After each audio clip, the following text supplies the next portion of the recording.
Hi, my name is Madeline Evans, and today I'll be conducting an experiment where we'll be lighting a flame. In this interactive advanced concept presentation, I'll be conducting an experiment. We're going to be using some household objects to light a flame using yeast. Now, what are we actually going to need? We're going to need hydrogen peroxide, dry, active yeast, noodles, kind of like ziti, a small mason jar, and a lighter. To get started, we're first going to start by adding a little bit of hydrogen peroxide into the jar. Our next step, we're then going to add a tablespoon of yeast to the hydrogen peroxide, then quickly cover the jar with the lid. The lid should have a hole in it the size about the inner diameter of the noodle.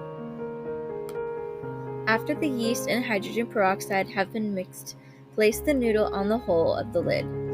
Oxygen gas should start moving through the noodle.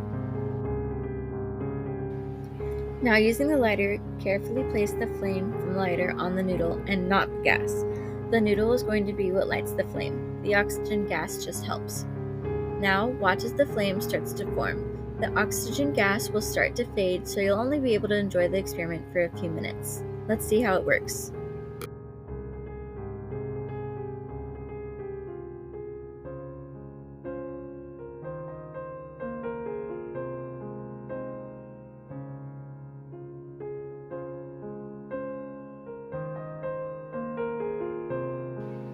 Be careful not to shake it too much and overactivate the yeast like I did.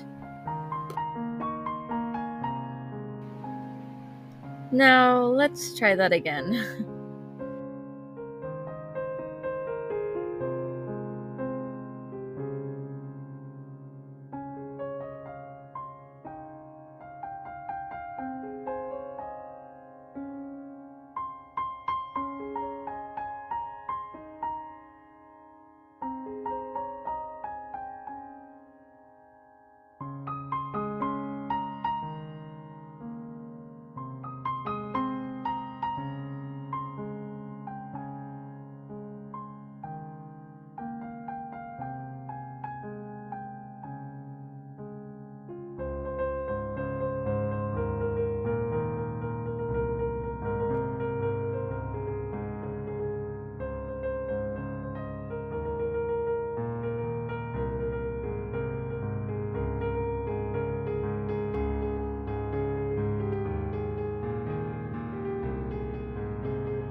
Now, what happened?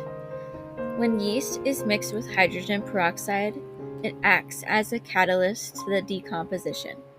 This creates oxygen at a much faster rate, which you can see when it bubbles inside of the mason jar. When the oxygen gas is released through the noodle, we can use the lighter to light the flame, and that's when we see the flame start to form through the noodle. Thanks for watching. Try this at home, but be careful not to burn your house down.